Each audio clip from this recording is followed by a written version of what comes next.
Pak Muslimin, Master Kesehatan Masyarakat, ya, lulusan Universitas Diponegoro, Semarang.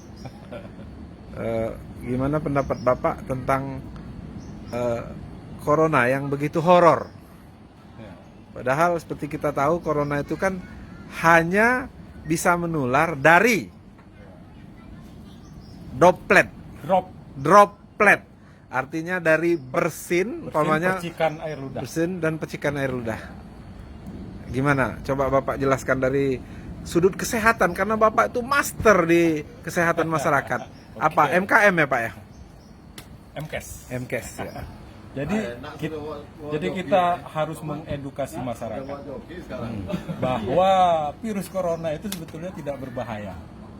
Yang berbahaya itu penyebarannya, karena sangat cepat dan masif tadi. Kalau virus coronanya itu lemah, satu, dia tidak tahan oleh panas. Kedua, dia akan hancur oleh sabun. Tidak perlu hand sanitizer, sabun sunlight pun cukup, atau sabun krim. Jadi corona itu tidak berbahaya selama dia tidak masuk dalam saluran pernapasan kita, karena dia butuh media tempat hidup yang lembab dan gelap. Terus kenapa setiap orang yang kena corona kesannya harus mati gitu loh? Nah, ini kesalahan lagi pemberitaan. Media mendramatisir bahwa kesannya kalau kena corona orang itu satu aib, saya bilang tadi. Kedua, kayaknya akan mati. Padahal corona itu kalau kena ada namanya masa inkubasi yang 14 hari. Masa inkubasi itu adalah waktu terkontak pertama sampai menimbulkan gejala. Pada minggu pertama dia akan menimbulkan demam, batuk atau sesak napas. Tapi pada minggu kedua itu tubuh mengeluarkan imun, kekebalan. Karena tubuh manusia diciptakan sedemikian rupa sama Tuhan.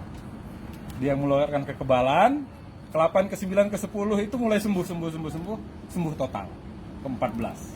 Sehingga nggak ada yang perlu ditakutkan. Corona ini virus yang biasa, nggak beda sama virus flu. Kalau dia didramatisir ya jadi menakutkan.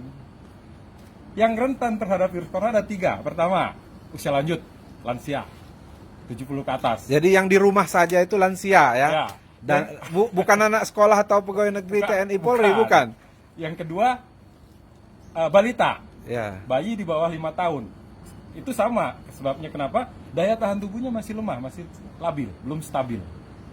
Lansia gitu juga, daya tahan tubuhnya yang lemah.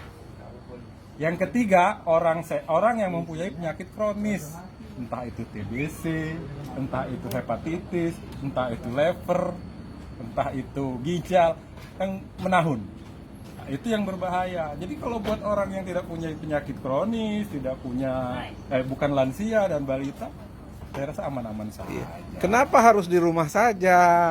Nah, itu yang saya bilang pertama, penyebarannya yang masif dan cepat untuk memutus mata rantai penyebaran sebetulnya.